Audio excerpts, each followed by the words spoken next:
Breezing through this Freaky Friday edition. I've been telling you all week that we were going to have a whopper of a guest to end the week, and he's with us right now. Good friend of mine, and Frank, author, political strategist, and most recently, politically persecuted person. Good friend Roger Stone joins us right now. Hey, Roger, how are you?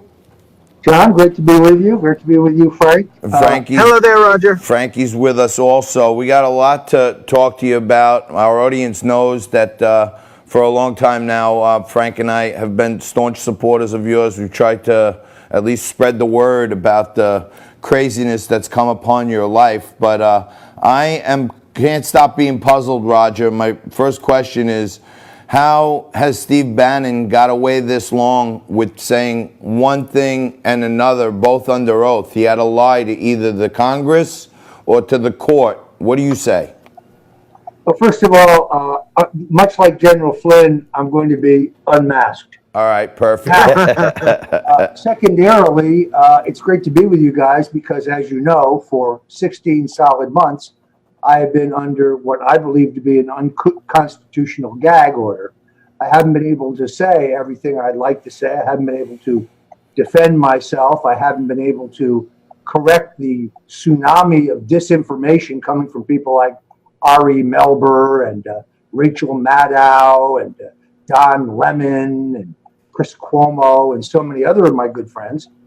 So any forum like this one where I have an opportunity to speak and lay it out for people is really valuable. So I appreciate the opportunity to be here. We're always here for you. I testified for 4.5 hours to the House Intelligence Committee. I did so voluntarily. I would argue that any inadvertent misstatements I made to that body were immaterial. They weren't masking any underlying crime. There was no intent to mislead the committee. The committee, by the way, agreed with that. But that testimony, like Steve Bannon's testimony, was classified, and it was a secret. Last week, the House Intelligence Committee, under remorseless prodding by Rick Grinnell, then the acting director of information, DNI, finally released those transcripts. And when you take Steve Bannon's transcript before the committee and you compare it to his transcript at my trial, it becomes absolutely clear that Steve either lied under oath in front of the House Intelligence Committee or he lied under oath at my trial. Now, knowing the facts, I can tell you he told the truth to the committee. He lied at my trial by saying that he and I repeatedly discussed WikiLeaks and Julian Assange, that he, quote, considered me the access point for the campaign to WikiLeaks, which would certainly be news to me. Whereas he told the committee correctly, he and I never discussed WikiLeaks at any point whatsoever. That was the truth. The very few conversations I had with Steve Bannon in 2016, and I didn't speak to him often because he was usually trying to avoid more experienced political advice, regarding getting the female victims, the woman victims of Bill Clinton, to speak out. Because, as you know, Bill Clinton, as I detailed in my book, The Clintons' War on Women, had sexually assaulted and raped numerous women.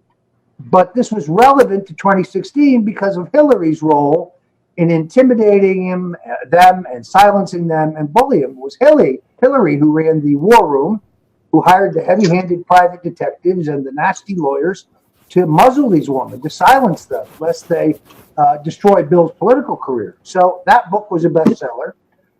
It's probably the reason that I am, on the hook right now. I'm finally able to say, for the first time since the beginning, I am the victim of a witch hunt. I'm the victim of a political prosecution. The Office of Special Counsel leaked for almost 16 months. Roger Stone will be indicted for treason.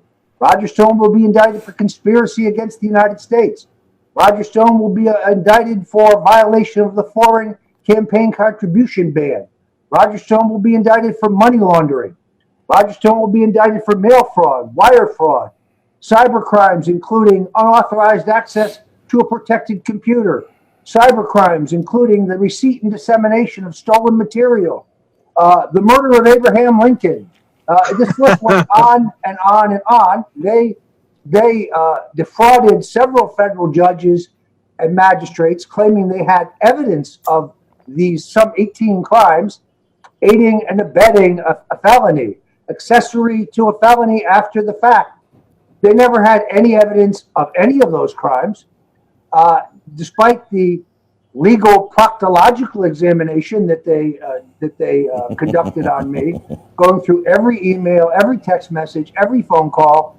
All they could come up with was a very poorly put together, flimsy, lied to Congress charge, when the matters that I'm accused of making misstatements about are both immaterial and they have no intent. In other words, there's no underlying crime for me to lie about. And as you know, Frank, someone very well known to you, their chief witness was Randy Credico, hardly a credible individual. To me, that's outrageous in and of itself. Roger, speaking of crimes, though, the president tweeted about you on Wednesday, I believe. He obviously talked about how he perceives you were railroaded, but he also went out of his way to point out Joe Scarborough and the intern, 28-year-old intern that died in his congressional office years ago. It's not the first time that he's brought that up. I'm sure you appreciate the president's support for your case and for setting the record straight. But is the president out of line by bringing up that case without any evidence whatsoever that Joe Scarborough did anything wrong? I don't think so. First of all, I remember the days when Joe Scarborough would hang out at Mar-a-Lago, sunning himself by the pool, eating and drinking lavishly on Donald's tab. I remember the days when Minka would playfully pat Donald on the hair before the cameras were turned on. Joe's real anger stems from the fact that he honestly believes, I'm glad you're both sitting down, that he should have been selected for vice president on the Trump ticket, and that he was passed over. People who worked for him at the time told me this, people I find extremely credible, and his anger at Trump stems from that. Now, as far as the case against Joe Scarborough, regarding this intern, there's as much evidence that he's responsible for her death as there is that I am responsible for treason today. But we don't know whether there's been a full investigation. In my case, everything was investigated, and there is no treason. There is no conspiracy against the United States. There is no greater crime. This appears to me to be an uninvestigated crime. There's now questions about the coroner in this case. I'd certainly like to know more. Given the viciousness and the personal nature of the attacks that Joe and his wife have leveled at the president, Trump is a counterpuncher.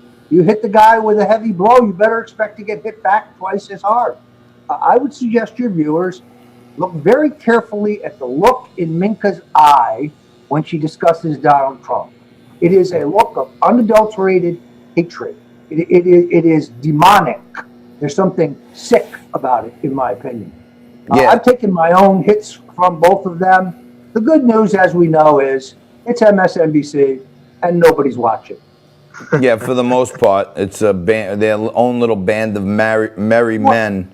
Well, there are more people watching this right now than watching their show. Well, I bet you're right, Roger. How are you holding up personally? I see you always firing out there and everything. I know you're in fantastic shape and stuff, but you are, I've heard you say this before, you're potentially facing a life sentence if they put you in jail under Corona. How are you holding up mentally? Well, it's very difficult, John, because I think it's a death sentence. I mean, I'm 67 years old. Yes, I'm in good physical shape, but I've had some history of respiratory problems and the normal ailments that someone my age has. But the prison they want to send me to, which I'm not allowed to mention, is a hotbed of COVID virus. I see people like Michael Cohen and Michael Avenatti getting out of prison. My wife is worried sick that this miscarriage of justice is going to continue. But I tell you the truth, I've been very forthright about this. I've been able to stay strong because I reaffirm my commitment to God, I reaffirm my commitment to Jesus Christ. I know this isn't a religious broadcast. I'm not trying to proselytize. I'm just telling you the stone cold truth. I Yeah. had an opportunity to meet with Reverend Franklin Graham to seek his support. And he gave me really, really good advice. He said, you know, son, I understand the turmoil in your life. I understand that you're worried and you're under stress and you're pressured. If you will just turn your life over to Christ, if you will confess your sins and walk in his way, there will be an enormous burden taken off of you because God will never leave you and he will always protect you. All right, Roger, we're going to take And I a thought quick about we're going to that. take a we're going to take a quick break, and then Roger's going to stick with us. We're going to do another segment. We're going to come back and talk about just that. How are Avenatti and Cohen out of jail, and these morons are still trying to put Roger in jail? More Liquid Lunch right after this. All right, welcome back. Let's get right into it. Exclusive interview with Roger Stone. Roger joins us again. Frank Morano is also with us. Roger, I have different insights into this personally from different angles. I'm a friend of Patrick Byrne's. I'm a friend of yours. I've been following this stuff for the show. And I think there's a blockbuster story in here that we're looking at this Flynn case so close. Was there the same type of FBI misconduct in your case as well? Well, first of all, it's important to recognize that the judge in my case specifically barred me or my lawyers from raising the question of misconduct by the special counsel's office, the FBI, the Justice Department, or any member of Congress, Adam Schiff. So I wasn't allowed to raise any of this, but there were not one, but two incidents in which the FBI sent to me someone who was an undercover informant in an attempt to entrap me. The first time was in May of 2016, around the same time that FBI informants were approaching Carter Page and George Papadopoulos. A man whose name he said was Henry Greenberg reached out to me and he told me he had valuable information on Hillary Clinton that he thought would be of great value to the Trump campaign. So I agreed to meet him in South Florida. I learned only when I arrived that he was an ethnic Russian. He told me he had this terrific blockbuster information on Hillary. And I said, well, before I could examine it, I couldn't tell you whether it was of any value whatsoever.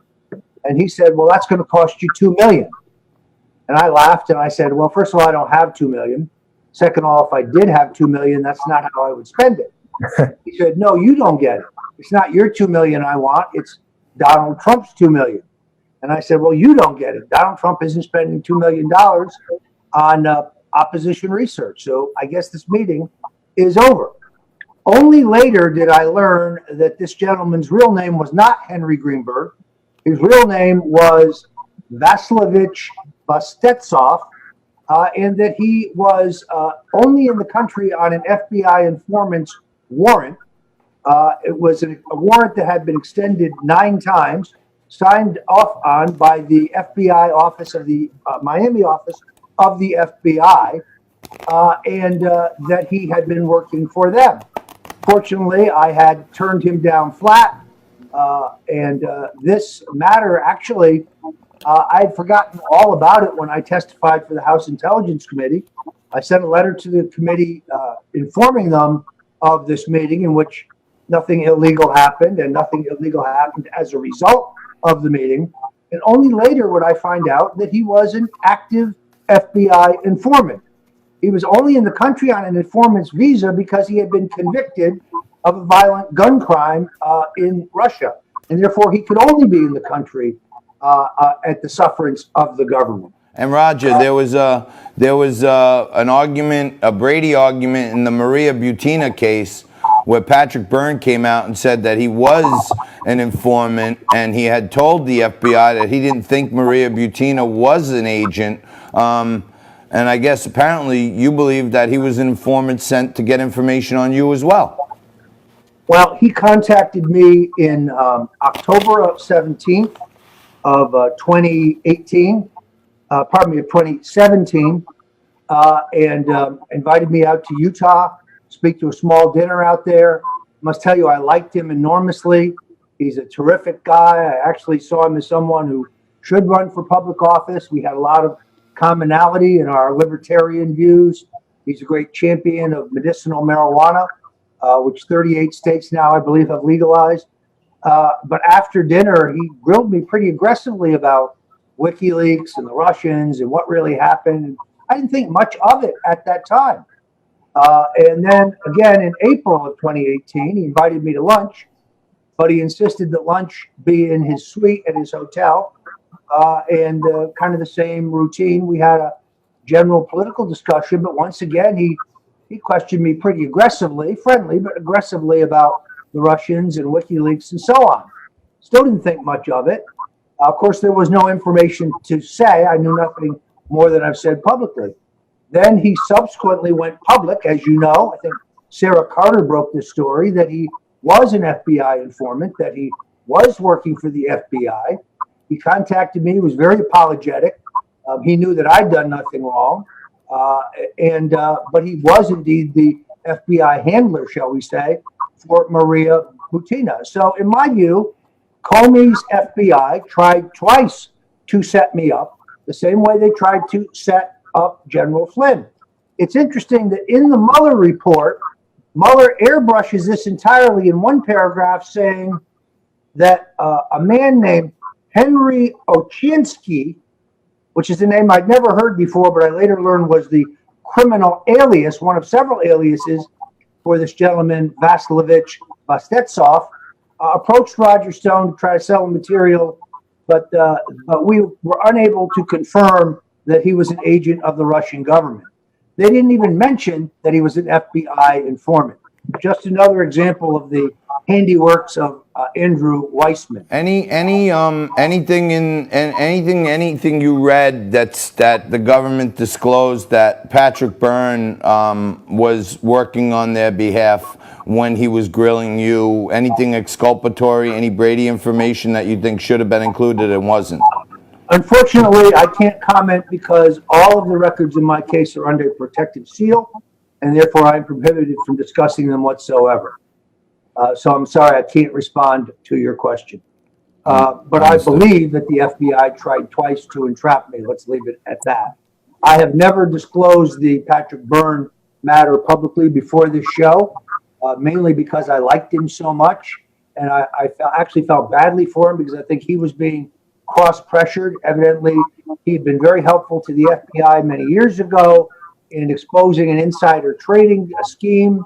And therefore, they had confidence in him. He's a highly capable individual.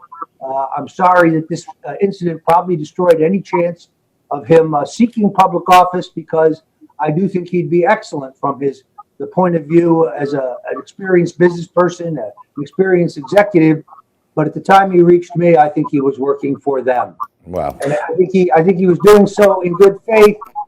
And it was only later that he figured out there was no Russian collusion. Well, Roger, a lot of people think the FBI and law enforcement in general tend to be the good guys. So you can't blame Patrick for starting out under that impression, thinking he was helping the good guys. Roger, before we run out of time, I saw Florida Congressman Matt Gaetz say he thinks the president's going to pardon you. Certainly the president, I wouldn't think, would be putting out these supportive tweets if that wasn't at least something he was thinking about. Have you gotten any indication from the president or anybody close to the president that a pardon could be forthcoming?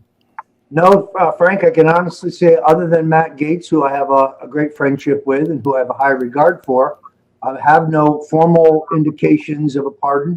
I haven't been promised one or assured one. I cannot assume one.